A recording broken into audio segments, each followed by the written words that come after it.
जय श्री कृष्णा। रति विलाप से पसीजे शिवजी। शिव की समाधि भंग करने के लिए कामदेव ने अपना पुष्प बाण चलाया ताकि उन्हें पार्वती के प्रति आकर्षित किया जा सके।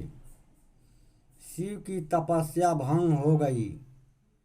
कामदेव को सामने देखकर शिव जी को क्रोध आया और उन्होंने अपनी तीसरी आंख खोल दी। उनके क्रोध की ज्वाला से कामदेव का शरीर भस्म हो गया। फिर शिव ने पार्वती की ओर देखा। हिमवान की पुत्री पार्वती की आराधना सफल हुई और शिव ने उन्हें पत्नी के रूप में स्वीकार कर लिया। लेकिन होली की कथा इसके बाद शुरू होती है।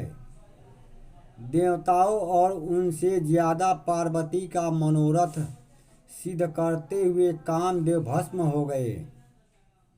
उनकी पत्नी रति को असमय ही वैद्या सहना पड़ा। रति ने शिव की आराधना की। कहते हैं कि रति ने उनसे अपनी व्यवस्था कही। पार्वती के पिछले जन्म की बातें याद कर शिव ने जाना कि कामदेव निर्दोष हैं। पिछले जन्म में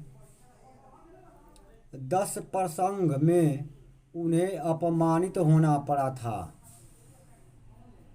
उनके अपमान से चिंतित होकर दक्ष पुत्री सती ने आत्मदाह कर लिया।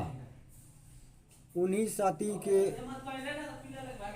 सती ने पार्वती के रूप में जन्म लिया और इस जन्म में भी शिव का वर्णन किया। कामदेव ने तो उन्हें सहयोग ही दिया। शिव की दृष्टि में कामदेव फिर भी दोषी हैं क्योंकि वे प्रेम को शरीर तक सीमित रखते हैं। शिव ने कहा कि काम का पुष्पबाण अब मन को ही विधेगा। उन्होंने कामदेव को जीवित कर उसे नया नाम दिया। मनजीत कहा कि अब तुम अशरीरी हो। उस दिन फागुन की पूर्णिमा थी। आधी रात गए लोगों ने होली का दहन किया था। सुबह तक उस आग में वासना की मलिनता जलकर प्रेम के रूप में प्रकट हो चुकी थी। कामदेव अशरीरी भाव से नए सृजन के लिए प्रेरणा जताते हुए विजय का उत्सव मनाने लगे। यह दिन होली का दिन होता है।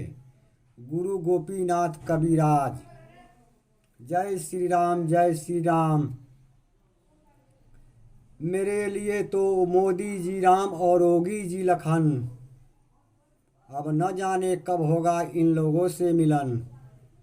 आपके देवरिया आगमन होने पर बधाई।